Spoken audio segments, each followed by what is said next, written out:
I contratti di rete possono essere stipulati in 3 modalità diverse, o recandosi dal notaio, quindi stipulando un atto pubblico per scrittura privata autenticata, o ancora per scrittura privata sottoscritta con firma digitale da parte dei legali rappresentanti delle imprese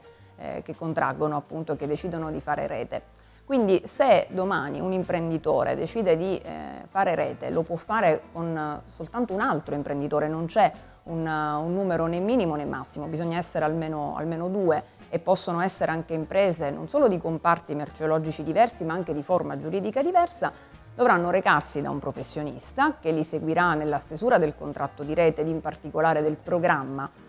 di rete che è contenuto all'interno dello stesso contratto. Una volta condiviso il contratto in quello che è il contenuto sia standard che facoltativo, il contratto dovrà essere preventivamente registrato all'Agenzia delle Entrate e poi depositato in Camera di Commercio. La particolarità del contratto di rete rispetto a qualunque altro contratto sottoscritto da più imprese è che diventa di dominio pubblico e dalla visura camerale di ciascuna delle imprese che fa parte della rete verrà fuori questo dato, cioè l'adesione al contratto di rete stipulato.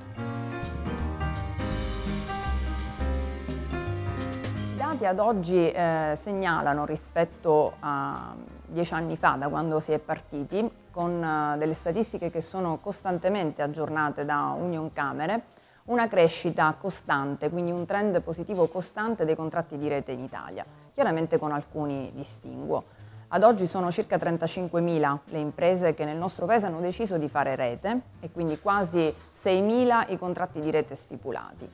Ovviamente non ci stupisce, la Sicilia è ancora indietro, anche se negli ultimi anni si registra una crescita del numero dei contratti stipulati, ma certamente i numeri non sono paragonabili a quelli di altre regioni come Lazio, Lombardia e Nord-Est Italia, che hanno puntato anche su questo strumento per superare o affrontare la crisi di questi ultimi anni. Certamente questi dati fanno riflettere anche sulla sensibilità degli addetti ai lavori, quindi dei professionisti, dei commercialisti chiamati ad assistere le imprese e a far conoscere alle imprese questo strumento, perché ancora sono gli stessi addetti ai lavori a non conoscerlo appieno, a non conoscerne tutte le potenzialità e difatti a non incoraggiarne l'utilizzo.